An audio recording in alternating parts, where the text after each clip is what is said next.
কিন্তু তোমার মতো চিটিংবাজি করতে পারবে না বলে ব্যবসা করে না। আপনি আপনাদের ইলেম বাজারে হাট আছে, এক একটা পাইকারকে দেখবেন এত বড় আল্লাহর ওলি, কি বুঝলেন, বলে গরুটা 28,000 টাকা দাম।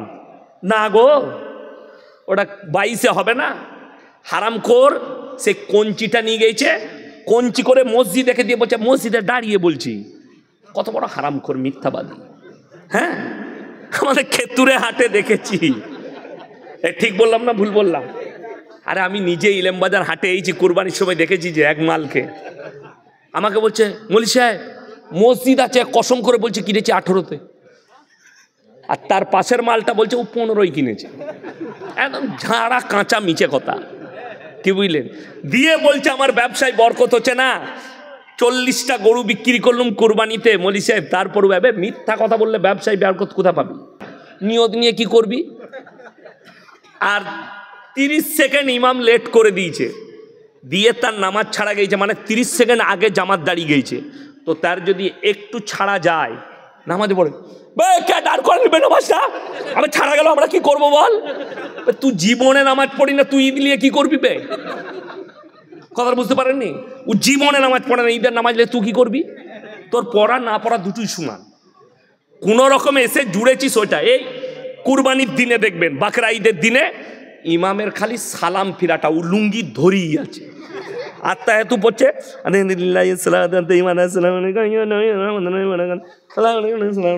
চবে চলছে, তাড়াতাড়ি চক গুটটা ফেলা, ওইখান থেকে লুঙ্গি গুটুতে গুটুতে আরাম করে আসছে। দোয়া নাই, কিচ্ছু নাই, দরুদ নাই। হ্যাঁ, এর নামাজটা কত ভালো হবে বলুন? তো এরা কি করবে আমাদের দেশে? সেই দিনে দেখলাম আমার গ্রামে আমার আব্বাজি রেগে গিয়েছিলেন।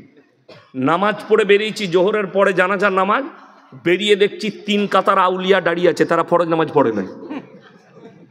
তার মানে নামাজিরা পেছনে আর বেনামাজিরা আগে। এই মৌলবীরাও জানে, বহু জায়গায় ঘটনা ঘটে।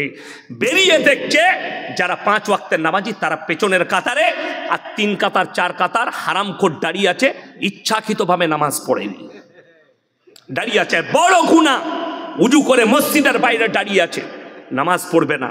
শুনেলেন চায়ের দোকানে অনেক লোক ফুটানি করে, নামাজ না পড়তে পারি, গ্রামে আমি ভালো লোক বলে না, এরকম মাল নাই?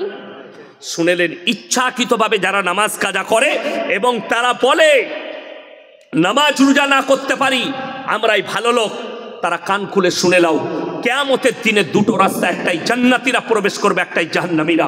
আল্লাহ তাআলা কোরআনে বললেন জান্নাতি যারা হবে তারা জাহান্নামী দিওকে দাঁড় করাবে। কি বলে? ফি জান্নাতি ইয়াতাসাআলুনা আনিল মুজরিমিনা মা সালাকাকুম ফি সাকার। তোমরা কেন জাহান্নামে যাচ্ছ? তোমরা বলতে আমরা ভালো লোক, আমরা ভদ্রলোক, নামাজ না পড়তে পারি, রোজা না রাখতে পারি, আজকে কেন তোমরা জাহান্নামে যাচ্ছ?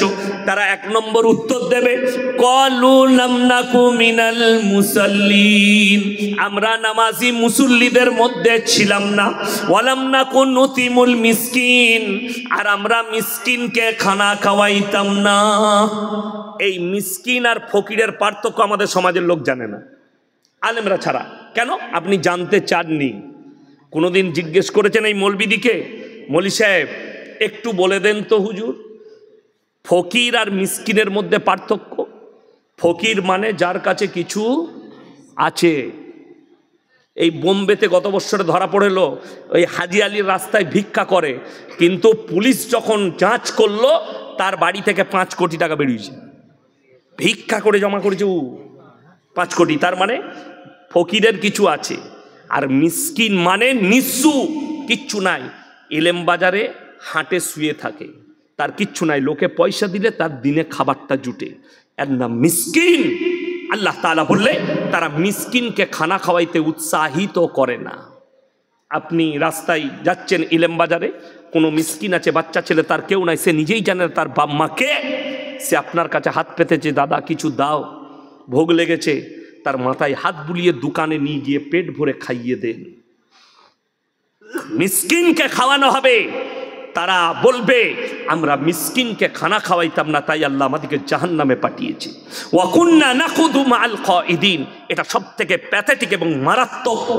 তারা বলবে অঙ্গীকার করে আল্লাহ আমরা সেই দিনে, হে জান্নাতি ভাইয়েরা, আমরা দাড়ি টুপি নামাজি মুসল্লিদের মজাক উড়াতাম, আল্লাহ তাই জাহান্নামে পাঠিয়েছে। আপনি নামাজ পড়তে পারেন না, আল্লাহর কাছে কাঁদবেন, আল্লাহ নামাজই করো, কিন্তু দাড়ি টুপিওয়ালাদের মজাক কেউ উড়াবেন না। জোরে বলুন ইনশাআল্লাহ। যারা বেনামাজি তারা নিয়ত করলেন নামাজ পড়বো। আমাদের মায়েদের সমস্যা কি? জীবনে কোরআন পড়ে না, খালি রোজার মাসে পড়বে। ঠিক বললাম না ভুল বললাম? আচ্ছা, কাঁসা পিতলের জিনিস জানেন? আচ্ছা, ব্যবহার করলে চকচক করে না ভরে রাখলে? কথা বলেন। ব্যবহার করলে চকচক করে। কোরআন এমন এক মুকাদ্দাস কিতাব, এই আলেমদিকে জিজ্ঞেস করুন, কোরআন যে যত বেশি পড়বে আস্তে আস্তে আল্লাহ তার দিলেতে গেঁথে দিবে। অনেক মানুষ আছে যার সূরা ইয়াসিন মুখস্থ হয়ে গেছে, মুসল্লি,